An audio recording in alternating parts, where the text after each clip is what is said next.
Hello and welcome to YNWA Transfer News, your ultimate source for all Liverpool FC transfer news. Our first news is this. Mark Guehi to Liverpool transfer twist as Crystal Palace captain ready to make shock decision. Mark Guehi has reportedly set his sights on a move to Real Madrid after a move to Liverpool collapsed at the final moments of the summer transfer window. This could spell double trouble for the Premier League champions. With Ibrahima Konate also winding down his contract in preparation for a free transfer next summer, Los Blancos are also said to be among those interested in signing the Reds' defender.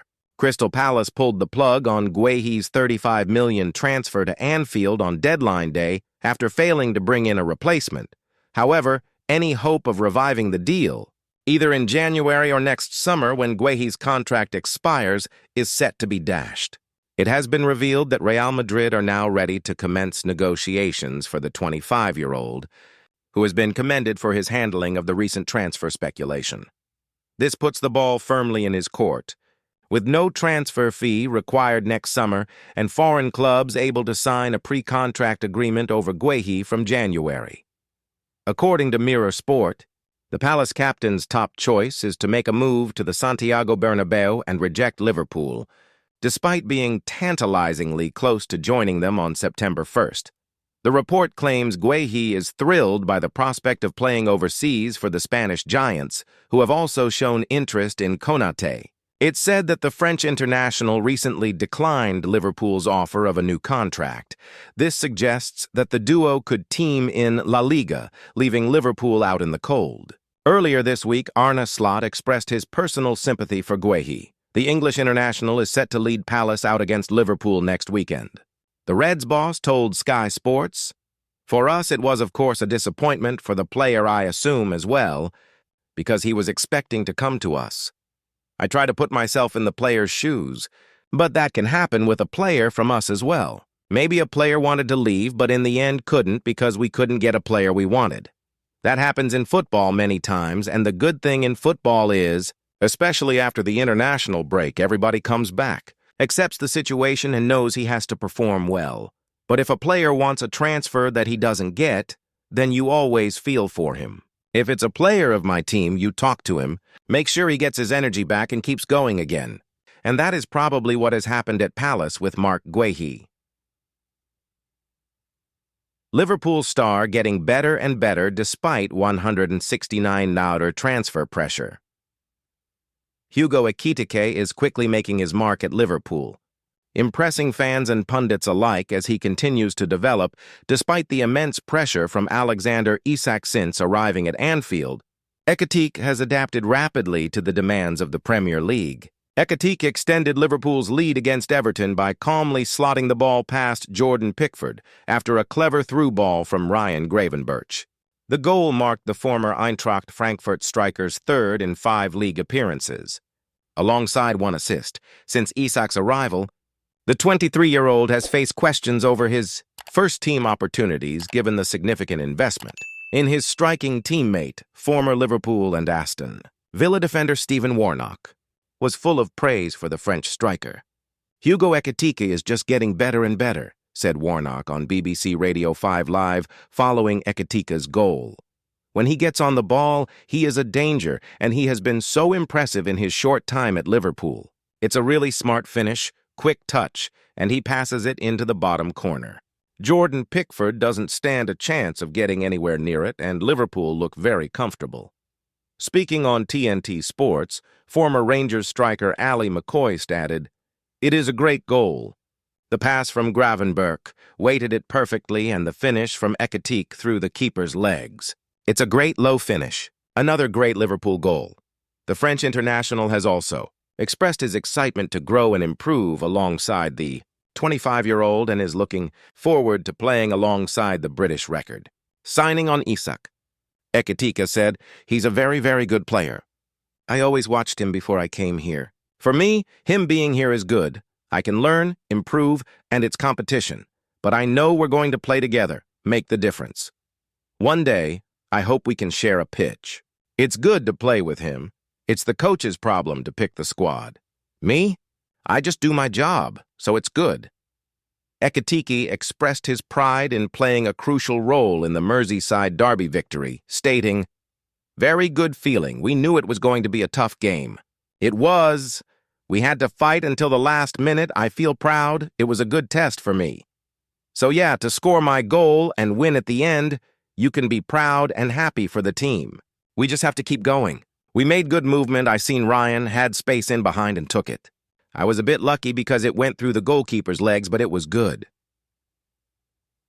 Liverpool's 2026 transfer plan.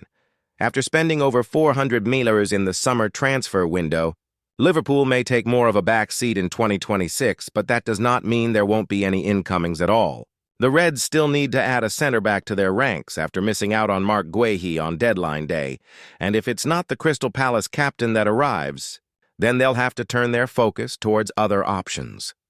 It's highly possible that those at Anfield still have plenty to spend too, given the money that they generated from player sales in the summer.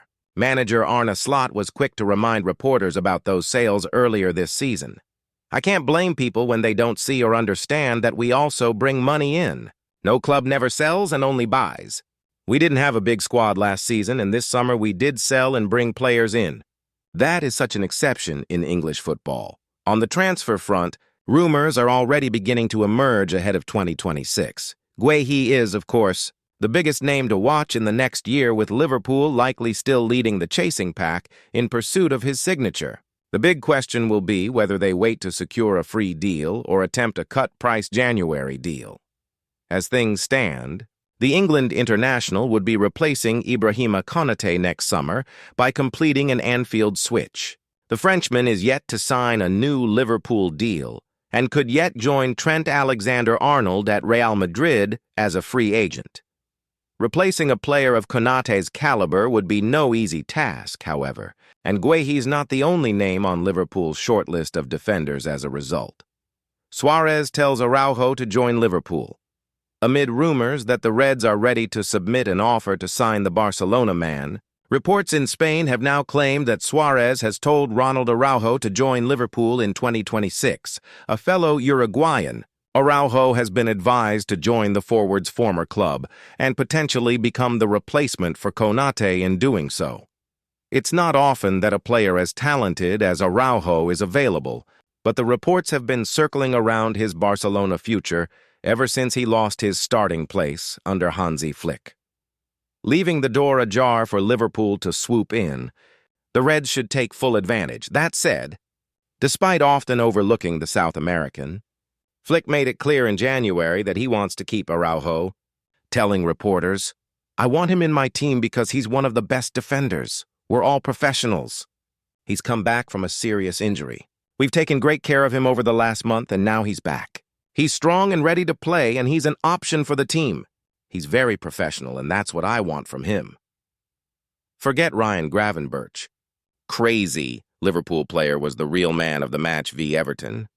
Liverpool extended their Premier League winning streak to 5 after beating Everton 2-1 on Saturday.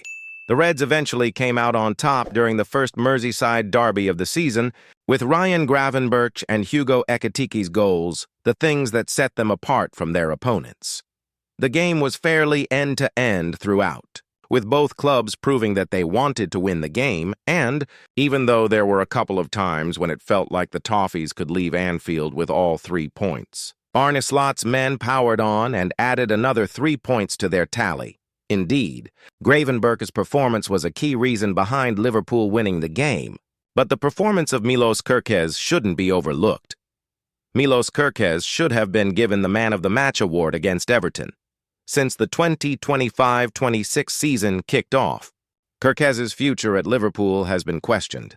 The Hungarian joined the Anfield outfit for $45 million at the start of the summer transfer window. And although he was seen as one of the best left-backs in the Premier League last term, his start to life with Liverpool has been poor. Jamie Carragher dubbed him aggressive, while Slot even hooked him in the 38th minute against Burnley because he couldn't trust him not to get sent off. However, the Dutchman chose to start him against Everton and, to the surprise of most fans, Kerkez actually played really well. In fact, he even managed to keep Iliman Ndiaye, who has been one of David Moyes' best players this term, off the scoresheet. Indeed, Ndiaye did end up setting Idrissa Gueye up for Everton's first goal, but that was just a one-off. Milos Kerkez's performance for Liverpool v Everton in numbers. Anyone who watched the game on Saturday will know that Kerkez was one of Liverpool's best players. The left-back made plenty of runs up and down the wing to help in both defense and attack, while also keeping a level head. And as per SofaScore, he also had a pretty decent game statistically. He played the entire 90 minutes, made 6 clearances, 2 interceptions, and he also made 2 tackles. Indeed, he was dribbled past once, but he more than made up for that by winning 100% of his aerial duels and maintaining a pass accuracy of 89% throughout the game. One thing that people have likely forgotten is that Kerkez is still only 21 years old, so there's still plenty of time for him to develop into an even better player than he already is. Here's hoping that his performance against Everton is the start of something big at Liverpool for the youngster. Arne Slot names 5 Liverpool players who showed up really good in victory over Everton. Liverpool earned a 2-1 win against Everton in the Premier League. With Ryan Gravenberch and Hugo Ekitike on target, Arne Slot saluted his Liverpool troops for grinding out their Merseyside derby. Victory over Everton. The Reds battled to a 2-1 triumph in the 247th meeting against their city rivals at Anfield. Liverpool had little more than 2 days to prepare for the showdown, having earned a 3-2 win over Atletico Madrid in the Champions League earlier this week. They were excellent in the first half against Everton, with Ryan Gravenberch and Hugo Ekitike on target. However, Liverpool were unable to maintain their dominance after the interval, and Everton got back into the encounter through a fine Idrissa Gana Gueye finish. Gravenberch, Virgil van Dijk, Ibrahima Konate, Dominic Szoboszlai, and Mo Salah all played 90 minutes in the wins over Atletico. Everton in the last gasp 1-0 win at Burnley last weekend. Slot saluted the experienced quintet and the rest of his squad for digging in once again to maintain the perfect start to the Reds' Premier League title defense. Liverpool head coach Slot said, "There was tension late on. We needed mentality today in a different fashion, maybe than a few times before. We already knew it would be a difficult game, let alone if you have proper preparation time. If you play your third game in less than 7 days against your rivals, you know the second half could be very tough. That is why I made my lineups throughout the week for the players to be ready for this one, because it was the most intense of the 3. We knew that before. You can see how well we can play if we are fresh. The first 45 minutes we played. The second half was more difficult because of Everton, of course. But we ran out of energy a bit, but we didn't run out of mentality. This is also the reason why teams like us, Chelsea and all the ones playing in Europe need a squad like this, because we play so many games. It is not an excuse, you accept it how it is, but we do have had some issues with Alexander Isak not training for 4 months, Alexis Mac Allister missing out a lot. I can go on and on. The good thing is that I do have the options to rotate throughout the week, and the ones who played 90 minutes 3 times are Virgil, Ibu, Mo, Ryan, and Dom. The ones used to intensity at this level, and they showed up really good. David Moyes continues to moan after confronting referee following Liverpool win. David Moyes has voiced his frustration with the performance of referee Darren England in Everton's 2-1 defeat to Liverpool on Saturday. First half goals from Ryan Gravenberch and Hugo Ekitike continued the champions' winning start to the new season. Although Everton did pose a threat in the second half and pulled one back via Idrissa Gueye, after the full-time whistle, Moyes and Jack Grealish were seen remonstrating with the officials, with the Everton contingent disappointed by what they felt was a lenient approach given to Liverpool fouls, while Kiernan Dewsbury-Hall was oddly shown a yellow card for taking a quick free kick. Speaking after the game, Moyes voiced his frustration, telling beIN Sports, "Everybody who's connected with Everton will tell you that coming to Anfield to try and get decisions is difficult. I continue to mention it because last year we lost 1-0 to what looked like an offside goal. That was given. Today I found it really difficult to think there was only 3 minutes added time on. I also found it difficult that there were quite a lot of free kicks, and the referee said we couldn't play until he was ready. We're trying to help our players all the time. We get done a couple of times last week against Aston Villa. They played quick free kicks, balls over. I didn't see the referee pulling that back. Grealish echoed those complaints. I've never seen a player in my whole life get booked for taking a quick free kick, he told TNT Sports. I don't know where that rule's come in. Even the stoppage time. What was it, 3 minutes and 1 minute? Come on. I've never seen that in the Premier League in the last 2 or 3 years. You can't not give something for us, and then 2 seconds later, one of their defenders gets touched in the back, goes down, and he gives it. I get it. You come to these stadiums and the crowd are on you, and I think they feel like they've got to give it. Meanwhile, Moyes admitted his side were dominated by Liverpool in the first half, but was pleased with the spirit shown in the second period. I'm always disappointed to lose a game. 2-0 down at halftime, I was concerned where it might get to if we didn't do better. We certainly did do much better in the second half, performed better, became more aggressive in the whole round play. We didn't start the game well, but I have to give praise to Liverpool. They made it difficult, and I think their 2 goals were really well-worked goals. They dominated us physically and technically with the ball as well.